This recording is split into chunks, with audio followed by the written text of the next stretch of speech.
Halo guys, saya di sini akan mereview Infinix Note 30 secara singkat saja. Nah, untuk HP Infinix Note 30 di sini saya itu harganya 2,1 jutaan ya. Sudah dapat 256 GB internal storage dan RAM 8 GB. Nah, langsung aja kita mulai dari kekurangan pada HP ini. Kekurangan yang pertama pada HP ini itu ada pada sistemnya ya, yang ada bug-nya. Nah, bug pada sistem ini itu nggak saya sangka yang lebih dari Intel ya. Jadi salah satunya contoh saya bermain Honkai Star Rail ya, itu di bagian login screen-nya itu nge-lag parah ya. Tapi pas bagian mainnya itu lancar-lancar aja. Dan saya akan tunjukkan ke kalian gimana. Terus untuk kekurangan kedua itu masih di sistem juga, bug di sistem, itu ghost touch ya di aplikasi tertentu. Seperti contohnya di YouTube, itu ghost touch-nya nanti saya akan tunjukkan gimana. Ya, itu cukup mengganggu sih menurut saya. Terus yang ketiga itu pada kameranya. Ini sebenarnya bukan kekurangan, tapi saya sangat menyayangkan aja. Nah, untuk kamera HP ini itu lebih jelek dibandingkan Realme 5 Pro ya untuk ketajamannya. Dan ini HP ini video kamera dan fotonya itu bintik-bintik ya, sering ada bintik-bintik ya, noise di bagian-bagian hitam pokoknya. Beda sama Realme 5 Pro yang lebih smooth gitu, lebih bagus dan lebih tajam. Ya, padahal itu Realme 5 Pro yang punya saya itu HP saya yang dulu itu keluaran tahun 2019. Jadi untuk HP ini ya, yang 2 jutaan ya, itu Realme 5 Pro dulu harganya 3 jutaan. Ya, menurut saya itu sayang aja gitu. Jadi bukan kekurangan ya. Untuk kelebihan HP ini cuma satu aja, yaitu worth it ya. Jadi intinya spesifikasinya di atas rata-rata ya, di atas rata-rata di harganya. Nah itu aja. Nah nggak perlu lama-lama, saya tunjukin aja ini skor Antutu-nya. Nah kelihatan nggak? Ini skor Antutu-nya ya, ada di 400 ribuan. Ya ini versi 10 ya, 400 ribuan. Pakai Helio G99. Nah untuk spesifikasinya udah oke lah, dia untuk main game PS2 emulator, PS1 emulator udah pasti lebih dari cukup ya di natif. Untuk HP Infinix Note 30 ini sudah UFS ya, jadi internal storage sudah UFS dan 256 GB, RAM-nya 8 GB. Kalau untuk chargernya itu sudah termasuk ya, 45 watt di sini ya. Sudah ditulis di sini kurang lebih seperti ini ya. Nah ini worth it untuk di harganya, dan untuk baterainya itu sebesar 5000 mAh. Dan untuk di kotak Infinix ini sudah dapat tempered glass ya, jadi kalian bisa ganti dari bawaannya, anti glass bawaannya. Nah tempered glass seperti ini. Nah itu saya nggak dapat di HP Intel lah, jadi untuk di HP ini tuh dapat tempered glass. Nah kita langsung tes saja ke Mobile Legends ya. Nah untuk Mobile Legends kita dapat di Ultra ya, di sini Ultra dan frame rate-nya super. Ya. Seperti ini, kita langsung coba tes saja ya. Nah begini ya untuk performanya, ini kebaca maksimalnya 60 fps ya di sini. Padahal sudah saya atur di 120 Hz untuk layarnya. Ya pasti untuk main Mobile Legends udah bagus lah ini. Udah lebih dari cukup. Oke, selanjutnya kita akan coba di game Honkai Star Rail lah. Yang saya bilang itu ada bug nge-lag pas login screen. Nah saya akan tunjukkan ke kalian. Ini kelihatan nggak? Ini kalian lihat FPS-nya ya.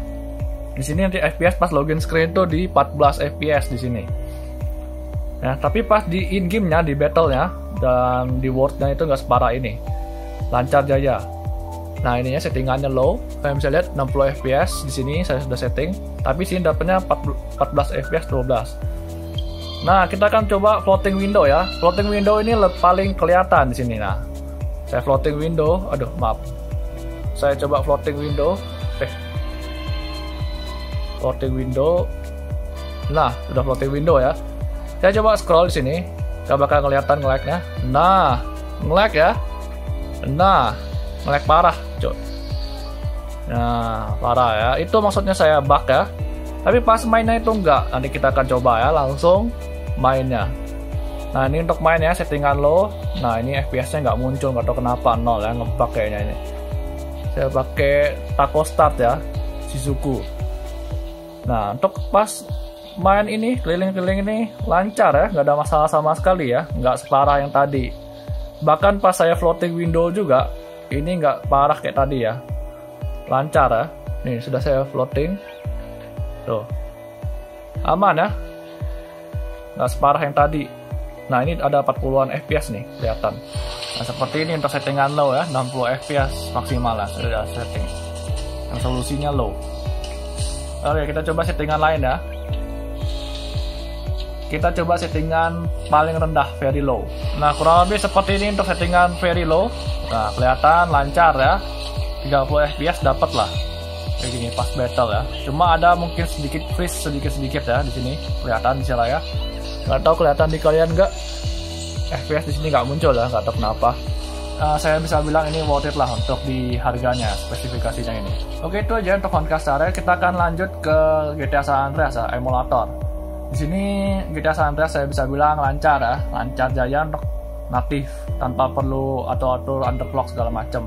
Nah gini ya, untuk emulator GTA San Andreas ya dapat di berapa ini? 30 sampai 40-an FPS.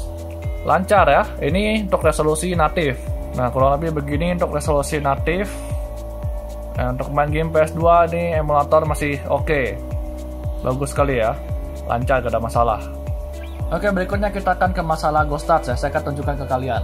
Untuk masalah Ghost Start kurang lebih seperti ini ya. Seperti contoh saya mau scroll kan, terus saya mau lihat shot di swipe ke kiri kanan. Nah, ini nggak bisa ya. Karena dia ada sedikit Ghost Start ya. Dia akan bergerak sedikit ke atas atau ke bawah nih, seperti ini ya. Gerak sendiri gitu. Nah, jadi kalian harus berhenti sejenak ya. Misalnya kalian gerak ini, terus kalian harus berhenti sebentar, gitu. Baru kalian bisa geser-geser ya. Nah, ini pas saya di HP Realme ini nggak ada masalah sama sekali gitu. Banyak orang juga keluhannya ini di Ghost Start juga. Nah, begini ya. Jadi saya mau nggak mau harus diam bentar ya. Kadang saya diam bentar pun masih itu nggak bisa, terlalu sensitif bisa dibilang. Nah, paling itu aja masalahnya. Itu cukup mengganggu menurut saya, atau sangat mengganggu. Berikutnya untuk kamera ya. Itu kamera noise, nanti saya akan tunjukkan ke kalian gimana noise-nya. Dan untuk kamera, ini ada kekurangannya, yaitu menurut saya itu dia tidak ada pilihan encodernya. Jadi saya nggak tahu ini pakai encodernya H264 atau H265. Nah, kurang lebih seperti ini ya. Ini tidak ada pilihan H265 atau H264, cuma ini aja ya. Video quality sampai 2K 30 fps ya. Kalau kalian pilih 60 fps ya udahlah, itu lebih noise lagi. Jadi saya lebih sarankan kalian pilih 30 fps di sini. Jangan 60 fps, karena 60 fps itu malah lebih parah noise-nya. Noise-nya juga berlaku untuk kamera, cuma nggak separah pas di video. Itu aja sih.